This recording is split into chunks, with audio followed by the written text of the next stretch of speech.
Big boss season 8 మొదటి వారం nominations యుద్ధం కొనసాగుతున్న సంగతి అందరికీ తెలిసిందే. మొదటి వారమే కంటెస్టెంట్స్ మధ్య డిస్కషన్ హాట్ గా నడుస్తున్నాయి. ముఖ్యంగా మొదటి నుంచి ఒంటరిగా ఉంటున్న నాగమణికంటను నామినేట్ చేస్తున్నారు హౌస్ మేట్స్.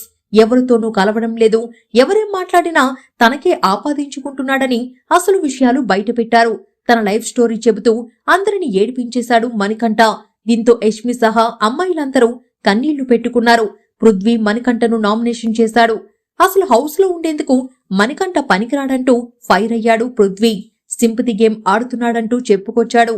మొదటి రోజు నుంచి హౌస్ లో సైలెంట్ గా ఉంటూ వచ్చిన పృథ్వీ మొత్తానికి నామినేషన్స్ లో మాత్రం గట్టిగానే సీరియస్ అయ్యాడు. ముందుగా అభయ్ మాట్లాడుతూ హౌస్ లో ఎవరేం చేసినా నేను చూస్తా, అది నా పాయింట్ కాకపోయినా నేను మాట్లాడతాను అంటూ అందరికీ క్లారిటీ ఇచ్చాడు. ఎవడు ఫేక్ గా ఉన్నాడు, ఎవడు మంచిగా ఉన్నాడు, ఎవడు ఒరిజినల్ అనేది ఆడియన్స్ చూసుకుంటారు అంటూ చెప్పుకొచ్చాడు. ఇక ఆ తర్వాత ప్రేరణ వచ్చేసి మణికంఠకు కౌంటర్ ఇచ్చింది.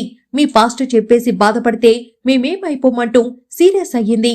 దీంతో నేను గేమర్ గానే వచ్చా అని మణికంఠ అనడంతో అభయ్ క్లాప్స్ కొట్టి ఇది నీ గేమ్ ప్లాన్ అని ఒప్పుకున్నందుకు నేను అభినందిస్తున్నా అంటూ క్లాప్స్ కొట్టడంతో మణికంఠ ఒక్కసారిగా షాక్ అయ్యాడు. ఆ తర్వాత మణికంఠ వర్సెస్ పృథ్వీ, వీరిద్దరి మధ్య మాటల యుద్ధం నడిచింది. పృథ్వీ ముందుగా బేపక్కను నామినేట్ చేశాడు. ఆ తర్వాత మణికంఠను నామినేట్ చేస్తూ అతడు ఈ హౌస్ లో ఉండటానికే పనికిరాడని, సింపతి గేమ్ ఆడుతున్నారని ఫైర్ అయ్యాడు. అసలు నువ్వే ఓ నెగిటివ్ పర్సన్ అంటూ గట్టిగానే కౌంటర్స్ ఇచ్చాడు పృథ్వీ.